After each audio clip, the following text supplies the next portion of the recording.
What's going on, guys?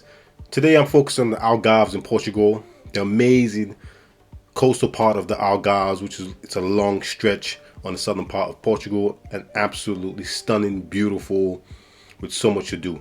But in this video, I'm going to be focusing on 8 tourist traps that you definitely must avoid when going to the Algarves. First, before I get into the 8 tourist traps, I'm going to give you a little bit of tips. Firstly, stay in the less popular tourist areas.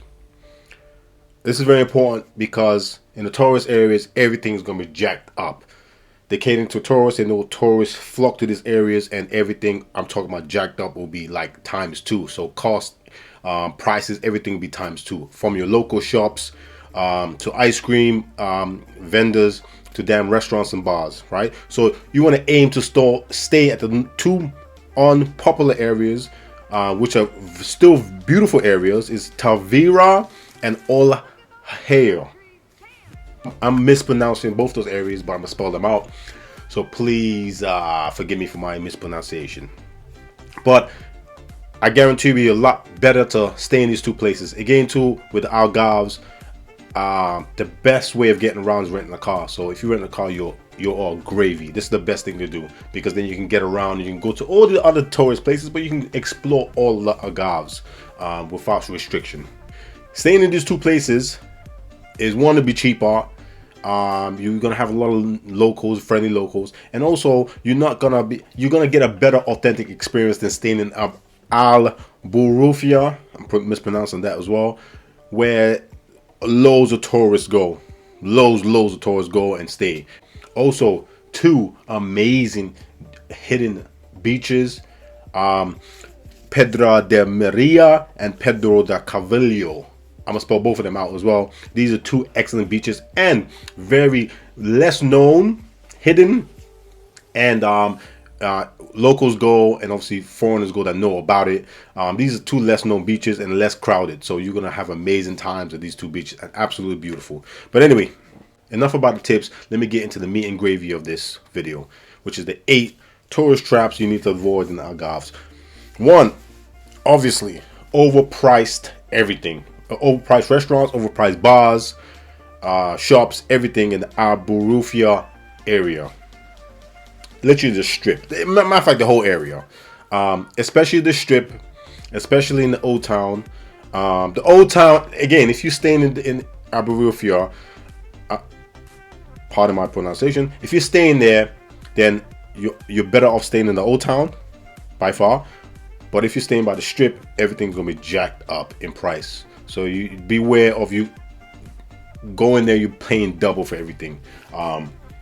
Especially in the summer period, 100%. But even in off-peak, you're still gonna be paying more. So try and avoid Algarve period and Lagos. Both these 2 areas are the biggest tourist places. These are where all the tourist packages come from, your EasyJets and your Jet2. They normally have the package holidays in Algarve and Lagos. And so those are the 2 places that most tourists go and have all these packages. So it's going to be jacked up. They cater to tourists, so prices are going to be super high. So try and stay in different areas. Like when I went, I stayed in 2 different areas and absolutely loved it. If you want to know more specifically about the places I stayed, let me know in the comments, and I'll do another video, or I'll literally just reply to you and tell you the 2 areas I stayed in that were absolutely fabulous, less touristy, and a little bit cheaper, but still beautiful. Boat tours, overcharged boat tours. Again, if you're the coastal part of Algarve, you want to go check out the caves and some of the hidden beaches off the coast. And it's kind of tough, especially if you don't know your way around. It's tough to get there, so you gotta hire a boat. You go to these places and hire a boat, they're gonna charge you double, overcharge you. So my advice is go online, make sure it's credible, go online and book in advance. You're still probably gonna charge higher. Then, like in some places, some countries, you can go there and you can negotiate a price.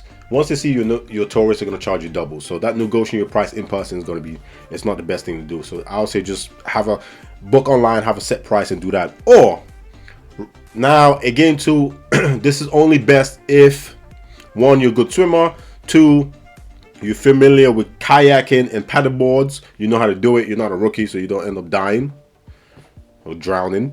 and you're familiar with the area, my best bet, or most importantly, if you know a local and the local knows where these places are and they're familiar with the paddleboard and kayaking, then you could just do it on your own. You can rent a kayak or a paddleboard and just do it on your own and go into the caves and go to different places, because they're actually realistically not far from the coast.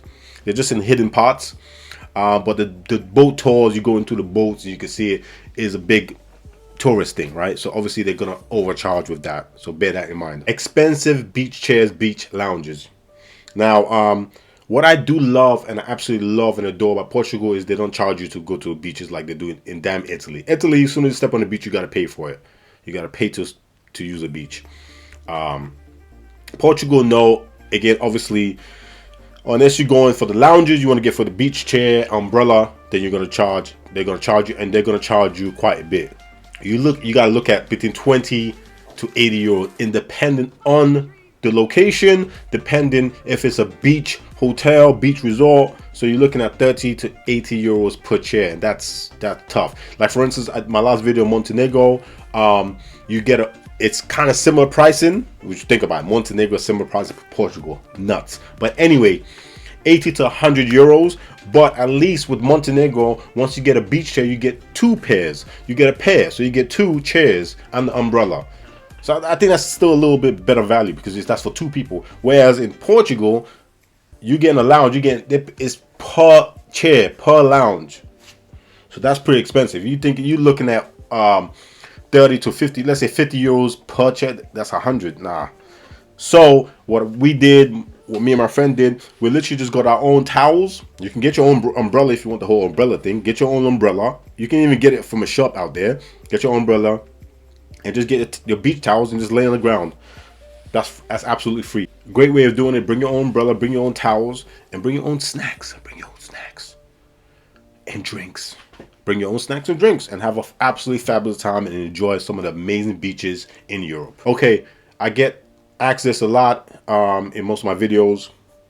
How do I get from the airport to specific places? Should you get a train, shuttle bus, or taxis? And like you travelers, when you go into a new country, the most expensive thing is getting a taxi from the airport to your hotel or to your apartment. They're always overpriced, and actually it's a lot cheaper from going into the city back to the hotel. And it's actually a lot cheaper going from the city to the airport. So anytime you go from airport to city, it's always pricey. Depending on the times you're flying into Faro Airport. Again, to what I always recommend to you guys, I did it myself twice, is rent a car from Faro Airport. Just rent a car. It might be, you think it's expensive, but in the long run, trust me, it's a lot cheaper. One, petrol is not, or gasoline or diesel is not very expensive out there. It's actually really good value. Two, you're literally unrestricted and you can literally explore the entire area. You can literally just say, oh, I want to go here and just go, right? Because you have a car, you have the means to go.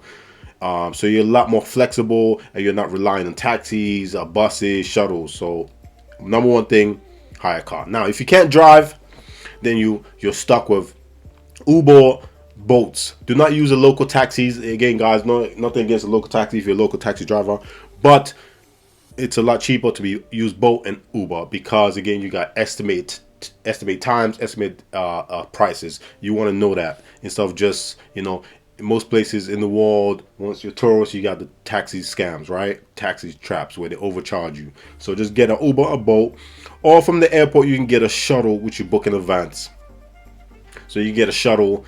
You can check with your hotel apartment if they do shuttles, but again, too, with shuttle, especially if you're getting it directly from a hotel apartment, those are overpriced and overcharged as well. So if you want to get a shuttle, I would say directly Google, use Google and actually go specifically to the shuttle company and book it that way. It should be cheaper. And of course, high-priced hotels, depending on the time of the year, peak season, don't even think you're going to find affordable hotels or apartments. Again, too, but the good thing is obviously budgets, right? So depending on your budget, but let's say mid to high, it's going to be very expensive in peak time. Very, very expensive, especially in these two locations. Lagos, for sure. Lagos is a great place. You got to go visit Lagos, but staying in Lagos it's very expensive. It's probably the most expensive part in the Algarves. Then the next is Algarve.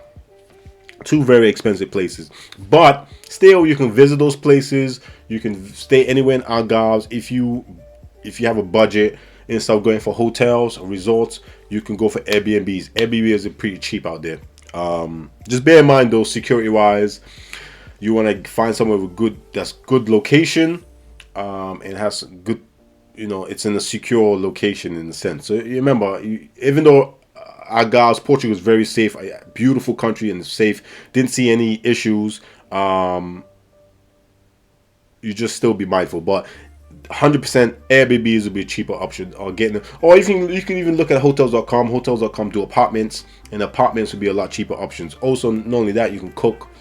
You can go shopping and stuff like that. So it'd be a lot cheaper, I would say, get Airbnbs than do a hotel. Here, two areas though, it's really a lot cheaper areas to stay in if you're looking for a budget-friendly area. You got Porto Moya and Sagres. Two are really a lot cheaper areas, but really nice areas as well. But it's not as popular as the other places like your Lagos or Albufeira or Villamor. So these two are a lot cheaper. So if you look at hotels, Airbnbs, whatever, in those two areas, you're going to find a lot cheaper in those areas. So high price beach bars. I mean, high price everything, right? Especially during peak season, just off peak season. You have to remember where there's going to be loads of tourists and where the tourists flock to is going to be overpriced. And with most places, I keep saying in my videos, there is prices, local prices and foreign prices. Once they realize that you're a foreigner, they're gonna charge you.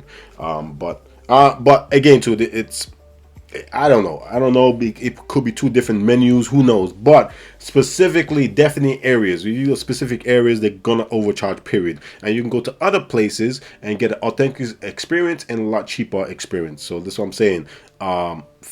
Really do your research in the areas you stay in. Like high priced beach bars. I mean, most beach bars are obviously a little expensive, but it's still reasonable depending on the country you go to. But in Algarve specifically, beach bars are a lot more expensive and a lot more priced up.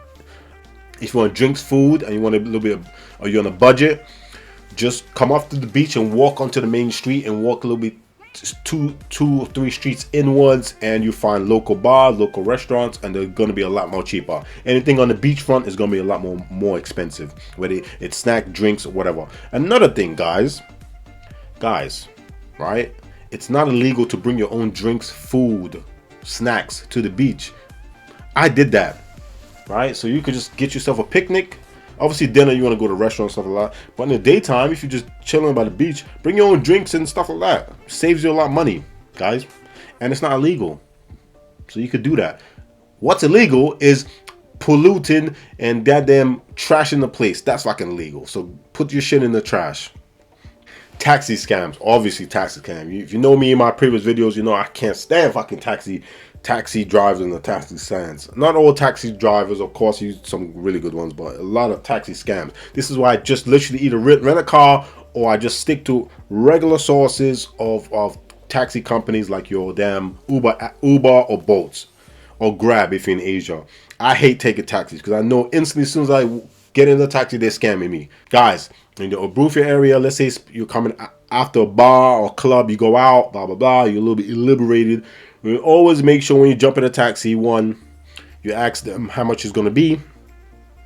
Generally, they'll give you whatever price, but make sure, and this is very important, you have to make sure the meter is on. The meter of the taxi is on. Do not jump in a taxi. Oh, you jump in a taxi, but if they literally start and the meter is 00 and or is even off, just say, oh, stop and get out and get another taxi. Or as soon as you get out, recommend as soon as you get in, go make sure the meter's on. Is the meter on? Ask them and make sure it's on, because they can't really, well, they can. I've heard this as well. Some drivers can adjust the meters and make it run even quicker where they charge you more. But realistically, you can see it. You can see the charge as it goes up. So they're not, let's say it says 30 euros or 20 euros on the meter. They can't say, oh, it's 40 euros. Right? But bear this in mind, guys. A lot of, I'm not saying no drivers, but a lot of drivers trick that meter, and it overcharges you. It just speeds up. It's like speed in charging. Bang, bang, bang, bang. So be careful. I would 100% just say, you know, there's no loads of big crime out there. So just get your phone and use Uber and Bolt, guys. Fake tour guides. This is a big one because it's getting bigger and bigger. Fake tour guides. A lot of scammers. All you damn scammers out here. You guys, man, boy, just stay away from me because I don't want to slap your head off your shoulders. But there's loads of scammers out here, man, and especially with tour guides. So let's say you're going to tour areas, or matter of fact, areas where there's loads of tourists, there's going to be some scammers. You got to watch out for them. They're gonna have like a shirt on and it looks professional, but they're gonna scam you. So one, do not organize tours with random dudes, right? Even if it's a little chaos. This is not Asia. Like in Thailand, you can book your tours from your chaos and they're on point. Don't go to like shops, do it in your hotel or do it in your apartment, and all go online and book your tours. Do not just randomly book tours in chaoses on the street or random people on the street. Do not do that. It seems silly. It seems you over exaggerate, but this is a fact. It's a known scam. It happens all the time, right? So just avoid it. If you want to do your tours. Go online, guys. It will not take you long, and book it with credible sources. So go online. Stay away from those people on the street. Go, oh, you could go to the store. We'll do it for half price. Nope. You want to save a little money. You think no, they're gonna scam your ass, and it probably will take your money and not even pick you up the next day. So just saying. If you watch my other videos, you realize there's a lot harsher terrorist traps in other countries. So these ones weren't too bad. I mean, Portugal, period, is a very safe country. It's a very friendly country. The locals are absolutely amazing. The food's great. The vibe's nice. The weather's great. I mean, I can keep going on and on and on. Matter of fact, I might even move out there to Portugal. That's how much I love it, man. I absolutely love Portugal. And I always have a fabulous time there. So, but this video is just done just to give you a little bit of tips, or give you a little bit heads up so you can know if you run into these problems, or help you not run into these problems, right? So you have a heads up and you have a little bit of information about this, so you can escape these traps. But regardless, you book your trip to Algarve, you're gonna have a fabulous time. And I hope this video helps, right? So my job is just to give you guys some tips and recommendations to make it a lot of easy experience and just easy navigation to all these different countries that you may be going to.